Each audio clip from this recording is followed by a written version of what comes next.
Kasus korupsi Menara Seluler atau BTS berbuntut panjang. Setelah Kejaksaan Agung menetapkan mantan Menteri Komunikasi dan Informatika Johnny G. Plate, beredar kabar aliran dana kasus BTS mengalir ke 3 partai politik. Koordinator Masyarakat Anti Korupsi Indonesia Boyamin Saiman mengungkap, aliran dana kasus BTS tidak hanya ke satu partai politik saja, tapi diduga juga mengalir ke partai yang berbeda. Pelaksana tugas Menteri Komunikasi dan Informatika Mahfud MD mengaku telah menerima informasi aliran dana ke 3 partai politik besar. Tapi Mahfud menyebut hal tersebut merupakan sekedar gosip politik. Saya juga dapat berita itu dengan nama-namanya gitu, tapi saya anggap itu gosip politik, ya. Gosip politik. Kita bekerja dengan hukum saja. Saya juga sudah lapor tentang itu ke Presiden, Pak. Saya tidak akan masuk ke soal ini.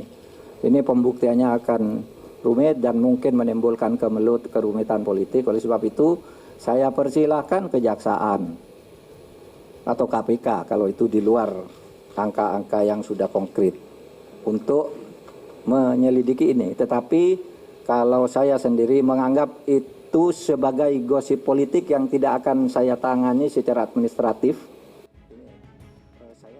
Mahfud menegaskan tidak akan memasuki ranah tersebut karena sulit dibuktikan dan akan menimbulkan kemelut politik.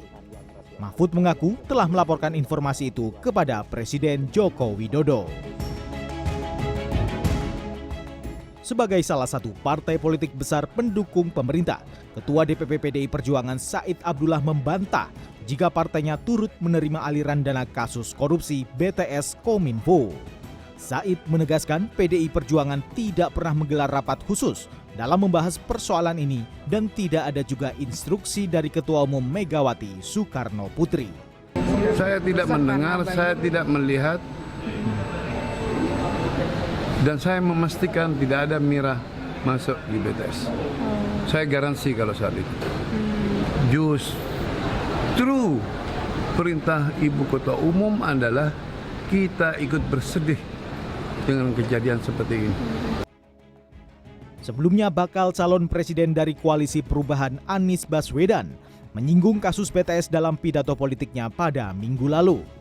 Anies mendesak kasus BTS agar diusut tuntas semua pihak-pihak yang terlibat. Ketika kita melihat ada kasus-kasus termasuk kemarin mafia BTS, maka saya sependapat dengan yang disampaikan oleh Ketua Partai Nasdem Pak Surya Paloh.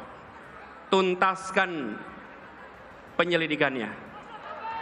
Semua yang terlibat harus diperiksa. Dorong transparansi. Jangan ada pihak yang dibiarkan melenggang tidak dimintai pertanggungjawabannya. Tim Liputan CNN Indonesia.